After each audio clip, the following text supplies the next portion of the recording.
Bora falar de esporte, aqui no Tá No Ar Campinas, final de semana repleto de esporte, obviamente. Quem traz as informações direto da nossa redação é este homem aqui, Wendel Coral. Tudo bem contigo, meu amigo? Tudo bem, Júlio. Muito boa tarde para você, um grande abraço para quem nos acompanha aqui no Tá No Ar Campinas.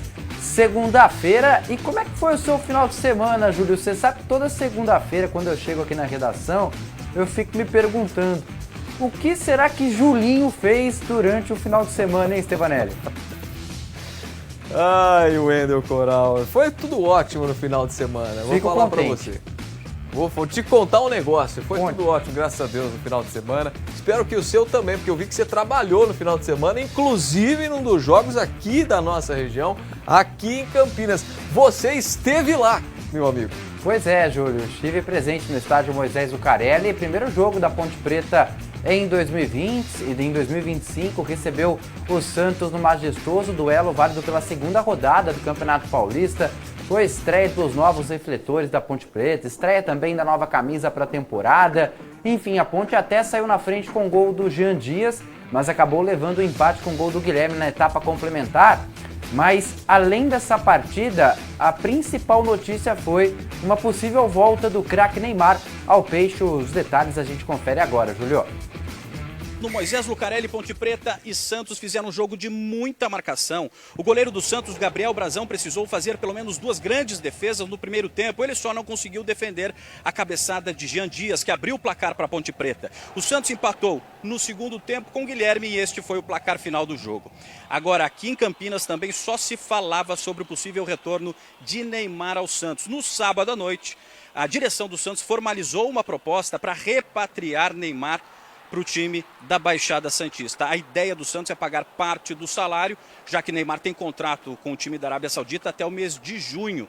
Então, o time da Arábia Saudita vai pagar uma parte, o Santos vai pagar outra parte. Isso tudo aconteceu depois do técnico Jorge Jesus ter dito que não quer mais Neymar no time. Resta agora a gente saber se o Santos vai se pronunciar e se o Al Hilal vai realmente ceder Neymar para o Santos. Uma semana bastante intensa, a gente espera. Tá aí, Júlio. O empate da Ponte 1-1. Será que Neymar tá voltando, Júlio? Então, eu ia comentar isso com você, né?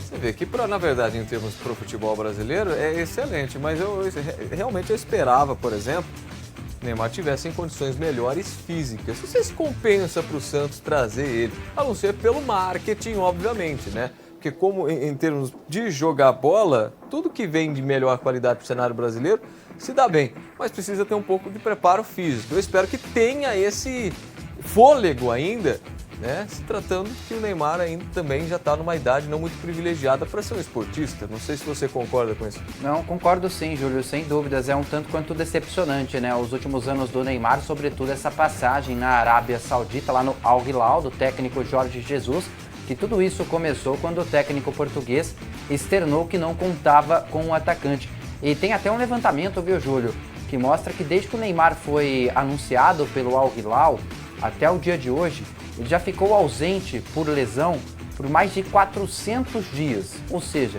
mais de um ano que o Al Hilal não pôde contar com o Neymar à disposição por conta de lesões. Ele se recuperou depois de um ano, né, de uma grave lesão que teve no joelho, voltou, fez um jogo só pelo Al Hilal, ficou machucado de novo. Enfim, na teoria tudo é bom, a gente sabe que técnica sobra, o Neymar saudável ele sobra muito, não só no Brasil, mas em todo o mundo. A ver as cenas dos próximos capítulos, Julio. Mas você sabe, Coral, que assim, ele tá numa escala de 400 por 1, né? É, uma escala boa essa. Uma escala né? Excelente, maravilhosa essa escala. E aí ele não curte, ganha pouco, né, Júlio? Ele curte um pouco com um pouco de dinheiro que ele tem, sabe? Um pouquinho de dinheiro que ele juntou de fundo de garantia, ele consegue curtir um pouquinho, né, a vida dele nesse ano, vai pro segundo ano sabático dele. E só pra você ter ideia, Júlio, ele tem mais 6 meses de contrato com o Al Hilal, só de salário, o Neymar nesses 6 meses ainda tem mais 600 milhões de reais pra receber. Tá bom pra você, Júlio? Se tá bom, pra mim tava perfeito, meu amigo. Mas, voltando à nossa realidade de futebol paulista, deixa o Neymar resolver a pendenga dele com o Santos. A gente continua falando de Campeonato Paulista, né? Porque no final de semana também o Corinthians, como diria aquele narrador, o Corinthians venceu. Quem para o Corinthians, né, Júlio? Venceu o Velo Clube ontem na Neoquímica Arena por 2-1. o Corinthians saiu na frente, chegou a perder um pênalti, levou um empate, mas a reta final, Thales Magno garantiu a vitória para o Timão. Essa vitória, inclusive, foi a 9ª consecutiva do Corinthians, se pegarmos, claro, todas as competições desde a reta final da temporada passada. A Corinthians do Ramon Dias segue em alta e um dos melhores momentos do jogo a partir de agora. O Corinthians conquistou a 2ª vitória no Paulistão, a primeira aqui em sua casa. E olha, o time já vem embalado, né? São 9 vitórias seguidas, se a gente contar desde o ano passado. Mas não foi uma vitória fácil, não. O adversário, o Velo Clube, complicou as coisas para o time do Corinthians. O Corinthians saiu na frente com um gol de Coronado, um gol de falta na primeira etapa. Depois que ele bateu, comemorou com a torcida, disse que a comemoração era em homenagem à esposa dele, 15 anos junto com a esposa. O Corinthians foi para o intervalo vencendo, mas na volta, o Velo Clube, time de Rio Claro, que nunca tinha feito um gol no Corinthians em sua história, tinham sido 3 jogos, nunca tinha marcado um gol no Corinthians. Daniel Amorim, de cabeça, depois de um escanteio, conseguiu empatar a partida. E aí começou a ficar dramático. Só que o técnico do Corinthians, o Ramon Dias, colocou em campo Memphis Depay e também Thales Magno. Com essa dupla, o Corinthians mudou. A partir daí, Thales Magno teve uma chance e não perdoou. Fez o 2º gol do Corinthians, o gol da vitória corintiana. É o 2º gol dele no Campeonato Paulista. Ele já tinha feito um gol contra o Bragantino. Memphis Depay também teve suas chances, mas o goleiro Dalton acabou defendendo. A partida acabou em 2-1. O Corinthians agora tem 6 pontos e se prepara para pegar o Água Santa na 3ª rodada. Se por um lado o início do Corinthians é arrasador, né, com 2 vitórias seguidas, 9 no total, somando todas as competições, do outro, o Velo Clube tem um início bem conturbado, com 2 derrotas consecutivas. O Velo, que voltou depois de muito tempo à elite do Campeonato Paulista, precisa remar muito para atingir os tão sonhados 12 pontos, para quem sabe permanecer na elite do Campeonato Paulista. E nos outros jogos da rodada, destaque no estádio 1º de Maio, São Bernardo contra o Bragantino. O Bernot chegou a ficar 2 vezes atrás do placar, foi um jogo intenso, conseguiu a virada e a vitória, consequentemente, pelo placar de 3-2. E no José Maria de Campos Maia, o Mirassol recebeu o Água Santa, quase perdeu, viu, Júlio? Foi só 6-0, olha os gols aí. Jogando no ABC Paulista, o Bragantino saiu na frente com o Vinicinho. Fabrício Daniel empatou para o São Bernardo. Ainda no primeiro tempo, Vinicinho marcou o 2º no jogo e os donos da casa empataram com Léo Jabá de pênalti. Mas o São Bernardo virou no segundo tempo. Fabrício Daniel limpou a marcação na entrada da área e marcou esse belo gol. Com a derrota, o Bragantino segue sem vencer em 2025. O Mirassol goleou o Água Santa por 6-0.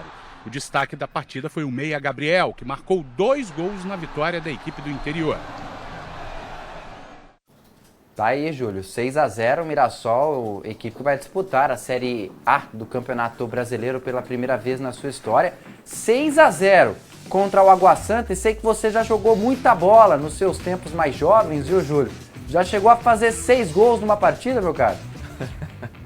Vai passar vergonha, não. Nem joguei muita bola e nem marquei 6 gols. No máximo 3. Tá bom, já pediu música, já. Já dava pra pedir música, com certeza, né? Não sou um Wesley Gratiliano, nosso cinegrafista adora fazer 3, 4, 5 gols por semana, mas já estive lá por algumas vezes de forma amadora. Você sabe que eu acho que o nosso cinegrafista está em baixa do futebol, né? Porque antes ele postava toda semana os gols, esse ano não postou nada ainda, cara. Não, esse ano... todo grande atleta, ele vive uma fase um pouco, né, de reivindicação dos seus valores no mundo do futebol. O Wesley Gratiliano não é diferente, né? Ele é ser humano também, né, Júlio? Ele também é ser humano, com certeza. A máquina de fazer gols, mas é também ser humano.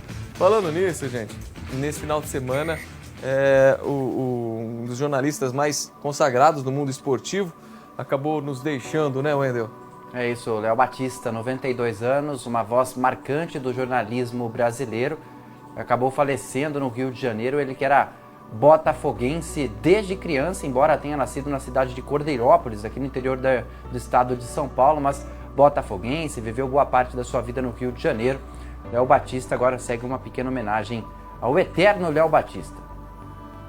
Léo Batista estava internado desde o dia 6 de janeiro neste hospital particular, onde deu entrada para tratar desidratação e dores abdominais. Mas exames detectaram um tumor no pâncreas. A morte foi confirmada neste domingo.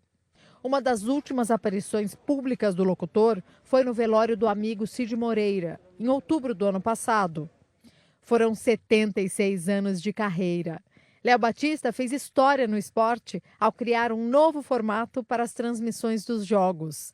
O locutor começou a carreira na cidade onde nasceu, Cordeirópolis, no interior de São Paulo, aos 15 anos de idade. Trabalhou no rádio e depois na televisão. Ele se consagrou no jornalismo esportivo. Cobriu 13 Copas do Mundo e 13 edições dos Jogos Olímpicos. Tá aí, Júlio. Quase 8 décadas na profissão de jornalista não é pouca coisa, né? Com certeza não, né, Wendel? A gente sabe que é uma jornada que não é muito fácil, não. Apesar de ser bonito aos olhos de quem assiste, não é uma jornada muito fácil, não. Mas fez história e, é claro, segue de inspiração para todos nós, né, que trabalhamos no mundo esportivo também, não é diferente, não é só nos meios policiais, mas também no mundo esportivo serve de inspiração, obviamente, né, meu amigo? É isso, Júlio, sem dúvidas. Inspiração, referência, e claro que a gente leva para toda a vida. Aliás, Léo Batista nos deixou muitos ensinamentos, viu, meu caro? Com certeza. Um abraço para você, Coral. Boa semana. Até daqui a pouco no Giro Policial. Combinado, Júlio. Boa semana também. Um abraço. Tamo junto, tamo junto. Tá aí o Wendel Coral, direto da nossa redação, trazendo tudo sobre o esporte da nossa região, estado de São Paulo, e os assuntos mais relevantes também. Você fica de olho, não tá no ar Campinas, hein?